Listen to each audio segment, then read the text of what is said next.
One of the best topics in health economics is this one that I'm about to talk about, externalities. That is the subject of this video. So in healthcare, there are lots of things that affect your economic well-being, such as your height or your appearance, but there are other things that will affect you that are completely unrelated to your own choices. And that is because parts of health are contagious.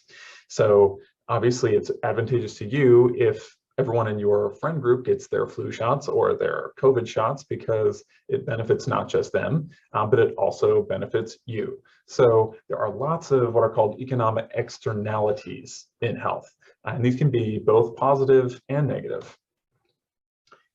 So in the absence of externalities, generally speaking, economic theory will say that we'll have an efficient outcome, and that because the assumption is that the two parties to a transaction, both the buyer and the seller, are enjoying this transaction, or else they wouldn't engage in it. So they assume that there's a voluntary transaction taking place and that all of the costs and benefits are fully internalized by these two parties. But that may not be the case in the presence of externalities, because an agreement between two people that affects a third person or an external person, that's where the name comes from, can create these adverse effects. And so in traditional economic theory, taxes and subsidies can only distort efficient outcomes when the market is perfectly competitive, although as we've talked about, that doesn't happen all that often. But in the presence of externalities, it becomes very clear that a third-party intervention to get to the socially desirable state, or to the appropriate social equilibrium, is justified and would be a good idea from the point of view of economic efficiency. So, for example, public health efforts that can be sort of coercive, like penalties paid if you don't get vaccinated, or more benign things like public health informational campaigns in order to improve people's rates of vaccination. All of these can help to resolve the externality problems that come up in this type of public health setting. So just a refresher, we've talked about prices a lot. But supply and demand interact via prices. And when markets are perfectly competitive and they meet all of this long list of economic assumptions that hold every once in a while, but often fall apart, when those things hold, then you get to an efficient outcome. And there's no way to allocate the resources of that market in a way that would produce more happiness for the population as a whole. And so in those kinds of markets, goods are produced all the way up until the point where the marginal benefit is equal to the marginal cost, which means that if I'm selling something, I'm getting a little bit of benefit out of it, and somebody is getting a little bit of benefit out of it on the buying end. And we do that all the way up until the point where it would cost me as a seller more to produce it, let's say $50, than it would be worth for the person to buy it, let's say $49. And so you continue to produce each unit all the way up until these costs and benefits equalize. So externalities, however, they affect the utility or the happiness of somebody who isn't a buyer and who isn't a seller in ways that the price just doesn't account for. And externalities can be created by firms or individuals.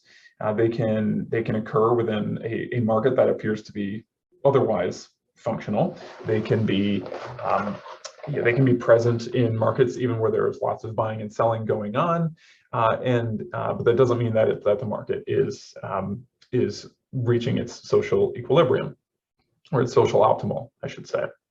So the same externality can be positive for some people and negative for others. I'll talk about a music example in a minute. So the definition here of an externality is any positive or negative effect that a market transaction imposes on a third party. That is to say, someone other than the buyer or the seller. And these types of things abound in health. So secondhand smoke is more than just smoking affects more than just the smoker, because the presence of secondhand smoke affects bystanders. If you catch an infectious disease from your neighbor who refuses to be vaccinated for the flu or for anything else, that's a negative externality imposed on you. And there are a series of other things that that we can imagine that can be related to healthcare, to your own health, that is determined by what other people do. So here are some examples of externalities. Consumption externalities occur on the consuming side of it. So when I consume a cigarette, it creates an externality for other people around me in the form of secondhand smoke. That would be a negative externality. However, there are also positive consumption externalities. For example, vaccines. So when I consume a vaccine, so to speak, and I'm not eating it, but when I use it as a, from the point of view of from an economist, a consumption of a vaccine would be to get a shot in the arm. It means that there's a positive externality that spills over into other people in my community because I'm less likely to transmit a dangerous disease to them. You can also have consumption externalities that affect producers. So for example, if I'm driving my car and I'm emitting lots of pollutants, those could affect producers. In this case, in this example, could affect farmers. And so my consumption of a vehicle or my use of a vehicle can affect producers as well, not just other consumers like me. And on the other side of it, you have producers, so sellers or manufacturers. Pollution, for example, can affect health. And we know that that would be a negative externality if those pollution costs are not accounted for in the prices that, or in the costs that the sellers face. And likewise, a beehive, taking it out of the human context, a beehive that pollinates flowers, spills over into, or beehives are in their natural activity, they spill over and have this positive effect for an apple orchard. And that's great for apple orchard producers because they don't have to do any of the work. The bees handle it for them. It's a positive benefit that they don't pay for. That's a positive externality. Externalities are all around us. There are externalities everywhere. So for example, last year I went to an ice sculpture festival. And this was it was in a small town that was using it as sort of a marketing campaign. They were publicizing that all of these ice sculptures would be on display throughout their downtown shopping area. And so people would flock to the downtown area and they would come to see these sort of ornate ice sculptures. And it was it was a way to attract people into the town. And the economics of it, as I of course noticed, were that individual businesses would sponsor these ice sculptures. So typically that would sit right outside of their downtown sidewalk front. So you might have a local restaurant that's sculptured or that had a sponsored sculpture, and it would sit out front, and then of course they'd have like a little sign next to it that says sponsored by restaurant XYZ. And I think there were a bunch of them that were sponsored by banks and other just downtown businesses. So the payment for this stuff was all at the individual business level, but all businesses benefited from having more pedestrian traffic. That is to say, sculptures were attracting people not just to only the doorfront of the businesses that had paid for these sculptures, but to the whole downtown area. And of course, people are, coffee shops are selling lattes, and you're walking around and it's winter, and it's got this whole sort of winter wonderland thing going on with all of this pedestrian traffic, and the idea is for people to go into shops. So from a social welfare point of view, I'm just going to pause for a second. You should think about this. Will there be overproduction or underproduction of ice sculptures? So the way you'd want to think about this is that if all businesses were chipping in and all businesses were accounting for the fact that they each benefit a little bit, there would be a lot more ice sculptures out there. As it is, individual businesses have to bear the entire cost of sponsoring these ice sculptures, while there are lots of free riders. There are plenty of businesses downtown that did not sponsor any ice sculpture at all.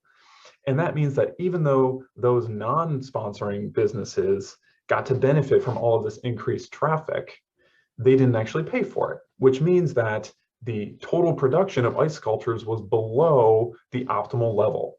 And so this is the difference between private welfare and social welfare. So the private welfare of each of these downtown companies was not fully accounted for in the social welfare function. In other words, there was an incentive for them to be a free rider and let other people pick up the tab. So that would be an externality because they're benefiting even though they're not accounting for all of the costs and benefits for themselves.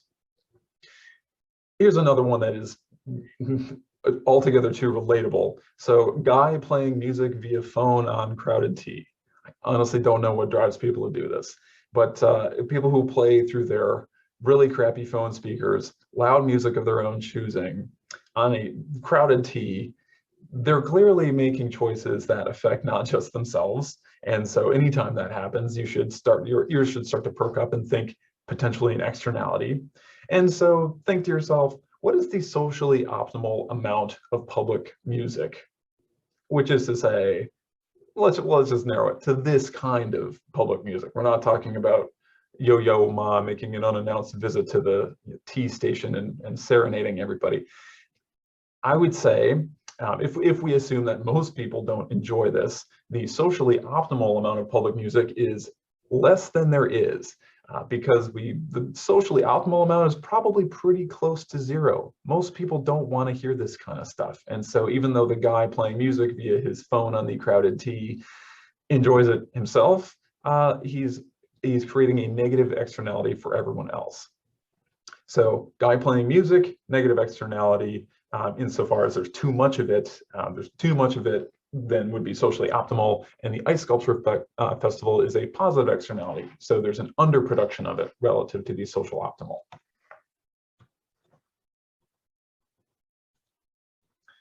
So this is that important distinction between private and social welfare. So private welfare is how much enjoyment that in particular individual gets, one person within society, one person who's party to a transaction or engaging in some sort of a behavior. So actions that increase or decrease this quantity of private welfare are said to have private benefits or private costs, which is to say we just internalize those costs for ourselves. Social welfare is just counting up everybody's utility and including the whole thing. So actions that increase or decrease total social welfare have social benefits or social costs. So in the example from the guy playing music on the T, he had a high level of private welfare from his music playing.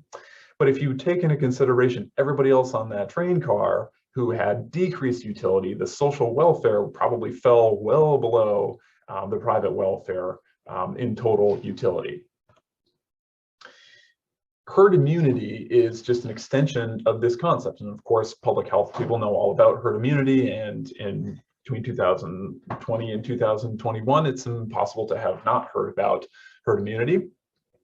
But it directly stems from this economic idea of externalities. So even unvaccinated people benefit when the people around them become immune to infectious disease through vaccination. So this is the concept of herd immunity. It's a classic positive externality. So every vaccination, so my vaccination, let's say my vaccination benefits me, but it also benefits a whole lot of other people who are whom I might encounter. So this is just another way of working through this, but when you decide whether to get vaccinated, you're kind of making an implicit cost benefit analysis. You're deciding like, how much is it worth my time and money to go to the local CVS or my doctor's office, and it's kind of a hassle, but it will reduce the probability that I get sick and then have to take 2 weeks off of school and miss economic perspectives on health policy, which no one would ever want to do. So those are pretty high costs, and against the private benefits. So you're making a cost benefit decision. But if we leave that just to the individual, they're not factoring in automatically the social benefits of herd immunity. So my going there, my going to CVS or my doctor's office to get vaccinated helps not just me, but others as well. And with the with the prices of vaccines or the total costs of vaccines, that does not necessarily get worked in. Now, some people have utility functions that will include the well-being of others. Of course, economics makes room for that, but it's not as reliable of an incentive as as having all of that benefit internalized or forcing it to be part of your cost-benefit analysis. As a result of that, the total social benefits are much bigger than the total private benefits. And that means that a market that we don't attempt to fix will produce fewer vaccinations than is socially optimal. So let's map out just how these externalities play out in the context of supply and demand curves. So here we've got this graph. Here is the market for flu vaccinations. We have a downward sloping demand curve. That should look familiar.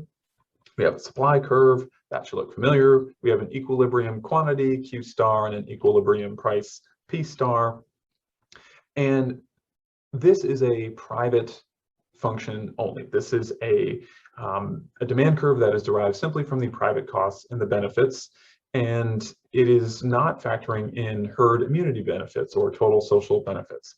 So the market does reach an equilibrium. It reaches Q star, but that may not be the most economically efficient place to be. In other words, there could be gains, there could be welfare gains to be had if we were able to get higher rates of vaccination. Let me show you how this works in the next graph. So here we've got a bit more detail in this market. So we've got the private demand curve here, which we had before, and now we've just got some slightly different labels on it. So Q star is now Q star private, and it corresponds to this point alpha. Now the social demand curve has also been placed onto this market. So what you've got is at every quantity, let's just say this one here, maybe this corresponds to 50 million vaccinations. And at 50 million vaccinations, the total demand in the private market would be here. But if you factored in not just individual benefit, but also everyone else's benefit, you would see that it rises all the way up here. And that's why we have a social demand curve. That's how we construct it. We say that we know that for every vaccination, it's not just this much benefit, but also this marginal benefit that would accrue to everybody else. And so the social demand curve is the demand curve that would exist if everyone had internalized this positive externality of herd immunity. And so the socially efficient equilibrium is higher than the private equilibrium. So the private equilibrium here at alpha is much lower. This Q star private is much lower than this Q star social. In other words, if we want to maximize economic well-being, and of course, economists get pretty excited about doing that, we would want to find a way to get this market to reach Q star social rather than just Q star private. Economists also find a way to measure exactly how much social loss there is. So at Q star private, we've got this triangle. You've got, it goes all, the social benefit of Q star private starts here and it goes all the way up here. It accounts for all of the quantities that occur up to Q star private. So everything, as any time when we're calculating consumer welfare, you calculate the area between the demand curve and the supply curve all the way up until the equilibrium quantity. And so we can calculate the social surplus, or this area A, this dark area A, indicates how much total benefit there is in society as a result of the consumption at Q star private. Now we can compare that to where we are, where we would be if we were consuming all the way out to Q star social. So if quantity rose from here and slid all the way to the right and got here, we could be capturing this triangle in addition. So the fact that in an unregulated market or in an uncorrected market, we're only at this Q star value means that we have a social loss that's equivalent to the size of this triangle B. So social loss here is represented by this, this lighter triangle B. So as an example, an additional example here, antibiotic resistance is another thing that has huge externalities. So penicillin has been used very widely. It's resulted in some antibiotic resistance. And every time you prescribe antibiotics, you breed at least some resistant bacteria.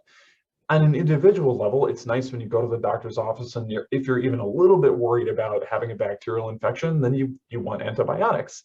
And actually, in many cases, there have been reports that patients will go to a doctor's office with a viral infection and demand antibiotics, even though that doesn't make a lot of scientific sense. But sometimes that happens, and doctors want to please their patients, so sometimes that happens. So what that means is that overusing antibiotic drugs imposes a negative externality on society as a whole. So despite this negative externality, the use of some antibiotic drugs may still be socially efficient, of course, because antibiotic drugs are very useful and in many cases life savings. So there are some cases however, that's where social costs of antibiotic use outweigh these benefits. So on the marginal cases that I was describing to you a moment ago, where maybe people don't really benefit from antibiotic use, but the prescription of antibiotics wound up contributing incrementally to this widespread problem of antibiotic resistance.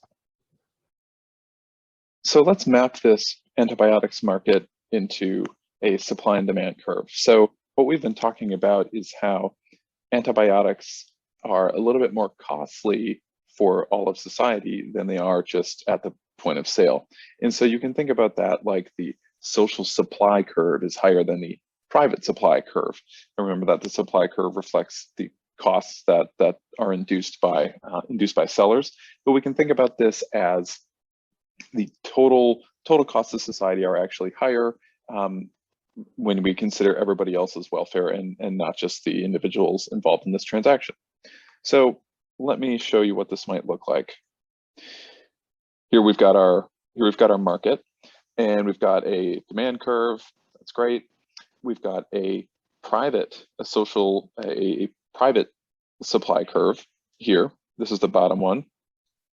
And left to its own devices, the market would reach an equilibrium at this point alpha, or this Q star private. And notice that this is a much larger quantity than Q star social. That's because if we were to factor in not just the marginal cost of production for antibiotics, which by the way is probably extremely cheap to produce a particular pill, but we factor in that we don't want to just pay for the tiny cost of that pill, but we also have to factor in all these higher costs that come in the form of antibiotic resistance, then we would have a much lower equilibrium quantity, which is why Q star society or Q star social is lower than Q star private.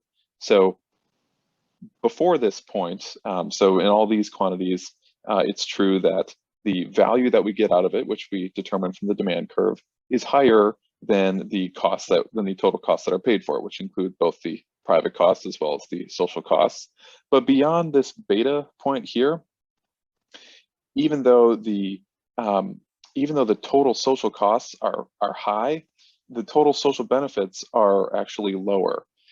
And so between point B and point A, each one of these units is advantageous from the perspective of the individual for the person who's receiving these, but disadvantageous to society as a whole.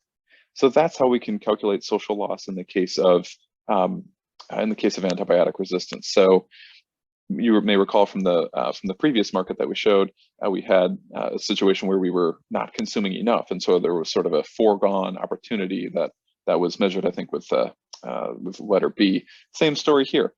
We have, in this case, the same story in that we have a social loss, but in this case, it's because we're consuming too much rather than not enough.